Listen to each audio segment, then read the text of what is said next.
જય શ્રી કૃષ્ણ વૈષ્ણવ સુબોધિનીજીનું page number 4 અધ્યાય બીજો શનગ આદિ કુમારો અને શ્રી નારદજીનો સંવાદ।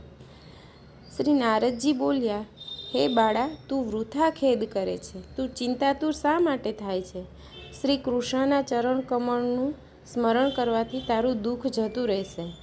દ્રૌપદીએ કૌરવે દુઃખ આપ્યું તેમાંથી શ્રી કૃષ્ણે એને છોડાવી અને શ્રી કૃષ્ણે ગોપ સુંદરીઓને બચાવી। તેથી કૃષ્ણ આપણી પાસે જ છે, ક્યાંય પણ દૂર ગયા છે એમ માનવાનું કોઈ કારણ જ નથી।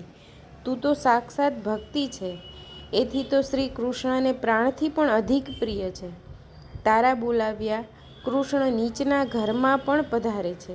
સત્ય વગેરે 3 યુગમાં જ્ઞાન અને વૈરાગ્ય મુક્તિ અપાવી શકતા, પણ કળિયુગમાં બ્રહ્મનું સાયુજ્ય કરનારી કેવળ ભક્તિ જ છે। એ ચિદ્રૂપ ભગવાને નિશ્ચય કરી અને સદરૂપ એવી તને પૃથ્વીને પ્રગટ કરી છે। પરમાનંદ ચૈતન્ય મૂર્તિ એવા શ્રી કૃષ્ણની તું પ્રાણપ્રિયા સુંદરી છે। તે એક દિવસે 2 હાથ વડે પ્રણામ કરી ને શ્રી કૃષ્ણને પૂછ્યું કે હું શું કરું? ત્યારે શ્રી કૃષ્ણએ તને કહ્યું કે તું મારા ભક્તોનું પોષણ કર। તે જ્યારે એમ કરવાનું કબૂલ કર્યું ત્યારે હરિ તારી ઉપર પ્રસન્ન થયા, મુક્તિરૂપી દાસીને અને આ જ્ઞાન વૈરાગ્યને તારી સેવા કરવાને માટે નિયુક્ત કર્યા। વૈકુંઠમાં તું સ્વરૂપથી પોષણ કરે છે, જ્યારે પૃથ્વીમાં ભક્તોનું પોષણ કરવા માટે તે છાયારૂપ ધારણ કર્યું છે। તું મુક્તિ, જ્ઞાન અને વૈરાગ્યને સાથે લઈ અને પૃથ્વી ઉપર આવી છે। સતયુગ છે, દ્વાપરના અંત સુધી તો તે આનંદથી કાળક્ષેપ કર્યો।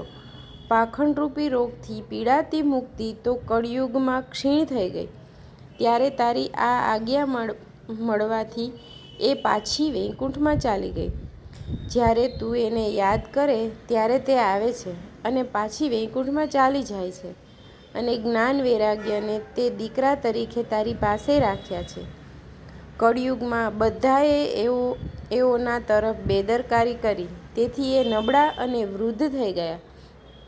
તો પણ તેઓની ચિંતા તારે છોડી દેવી કેમ કે તેઓને પુષ્ટ બનાવવાનો ઉપાય હું શોધી રહ્યો છું। હે શ્રેષ્ઠમુખી, કલી જેવો કોઈ યુગ નથી જેમાં ઘેર ઘેર અને માણસ માણસમાં હું તારા સ્થાપન કરીશ। બીજા બધા ધર્મોને પાછળ પાડી મોટા ઉત્સવને આગળ કરી તારી પ્રવૃત્તિ ન કરાવું તો હું ભગવાનનો દાસ નહોતો એમ તું માનજે। તારી સેવા કરનાર જે જીવો કળિયુગમાં થશે તે ભલે પાપી હશે તો પણ તેઓ શ્રી કૃષ્ણના મંદિરમાં પહોંચશે અને ત્યાં જઈને નિર્ભય બનશે। જેના ચિત્તમાં પ્રેમલક્ષણા ભક્તિ સદા રહે છે તે શુદ્ધ મૂર્તિવાળા થાય છે। એ કોઈ દિવસ યમદૂતને જોતા નથી। જેનું ભક્તિમાં મન છે તેવા ભક્તનો સ્પર્શ કરવા તે પ્રેત, પિશાચ, અસુર વગેરે સમર્થ થતા નથી। તપ, વેદ, જ્ઞાન કે વૈદિક કર્મ વડે ભગવાન વશ થતા નથી, પણ પ્રેમ વડે ભગવાન અવશ્ય વશ થાય છે। એમાં ગોપીજનો સાક્ષીરૂપ છે। મનુષ્ય હજારો જન્મ લે ત્યારે ભક્તિમાં પ્રીતિ થાય છે। કળિયુગમાં ભક્તિ એ જ મુખ્ય છે અને ભક્તિ વડે જ શ્રી કૃષ્ણ તો સમીપમાં આવી અને હાજર થાય છે। જે ભક્તિનો દ્રોહ કરે છે તે 3 લોકમાં દુઃખી થાય છે। પહેલા ભક્તને નિંદા કરનાર દુર્વાસા થયો, તેને બહુ દુઃખ ભોગવવું પડ્યું હતું। વ્રત, તીર્થ, યોગ, યજ્ઞ, જ્ઞાનની કથાની વાતો વગેરેનો આ સમય નથી, તેથી એના માટે શ્રમ કરવો નકામો છે। અત્યારે તો કેવળ એકલી ભક્તિ જ મુક્તિ આપનારી છે। સૂતજી બોલ્યા, એમ નારદજીએ ભક્તિના મહાત્મ્યનો નિર્ણય આપ્યો। તે સાંભળીને ભક્તિ બધે અંગે પુષ્ટ થઈ ગઈ અને નારદજીને કહેવા લાગી, હે નારદજી, તમને ધન્ય છે, મારામાં તમારી દ્રઢ પ્રીતિ છે। તમને હું કોઈ વખત છોડીશ નહીં, પણ તમારા ચિત્તમાં સર્વદા રહીશ। હે સાધુ, તમે કૃપા કરી મારું દુઃખ એક ક્ષણમાં દૂર કર્યું, પણ મારા આ 2 પુત્રોમાં ચેતન દેખાતું નથી, તે તમે જગાડો। સૂત બોલ્યા, એના વચન સાંભળીને નારદજીને દયા આવી, ત્યારે જ્ઞાન વૈરાગ્યને હાથ વડે હલબલાવી અને નારદજીએ જગાડવાનો પ્રયત્ન કરવા લાગ્યા. તેઓના કાન આગળ પોતાનું મુખ રાખીને હે જ્ઞાન જાગ, હે વૈરાગ્ય જાગૃત થા એમ મોટા શબ્દો વડે કહેવા લાગ્યા. તેઓના કાનમાં વેદના શબ્દ કહ્યા, વેદાંતના શબ્દ કહ્યા, ગીતા વારંવાર પાઠ કર્યા. ત્યારે માંડ માંડ કાંઈક જાગ્યા અને બેઠા થયા. પણ તેઓએ નેત્રો ઉઘાડીને જોયું નહીં. આળસ ખાવા લાગ્યા, બગાસા આવવા લાગ્યા. બગલામાં જેવા ધોળા પડી આવેલા સૂકા લાકડા જેવા શરીરવાળા એ દેખાવા લાગ્યા. ભૂખથી નબળા થયેલા તેથી ફરી સૂઈ જવા લાગ્યા.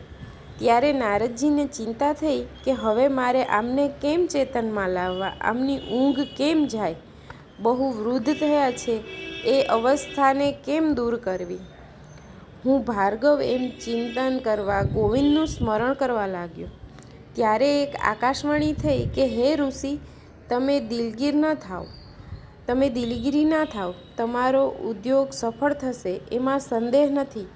હે સુરર્ષિ, આને માટે તમે કોઈ સત્કર્મ કરો. સાધુમાં ભૂષણરૂપ કોઈ ભગવત ભક્ત તમને સત્કર્મ બતાવશે. જ્યારે એ સત્કર્મ કરશો ત્યારે આમની વૃદ્ધાવસ્થા તથા નિંદ્રા વગેરે ચાલ્યા જશે અને સર્વત્ર ભક્તિનો પ્રચાર થશે. એવું આકાશનું વચન બધાના કાનમાં સંભળાવવામાં આવ્યું. પણ શું કર્મ કરવું એ આકાશવાણીએ જણાવ્યું નહીં. તેથી નારદજીને વિસ્મય થયો. નારદજી બોલ્યા, આ આકાશવાણી થઈ, તેણે પણ શું કરવું એની સ્પષ્ટતા ના કરી, પણ ગુપ્ત રીતે કહ્યું. તો હવે આ બંનેનું કાર્ય થાય એના માટે મારે શું કરવું? એ પુરુષો ક્યાં હશે? એવો શું સાધન બતાવશે? આકાશવાણીએ તો તમારું કામ થશે, પણ સાધન કરો એમ કહ્યું. તો મારે એના માટે શું કરવું? સૂતજી બોલ્યા, એ જ્ઞાન વૈરાગ્ય ત્યાં રાખી અને નારદજી બહાર ગયા. તેઓ બધા તીર્થમાં ફરવા લાગ્યા.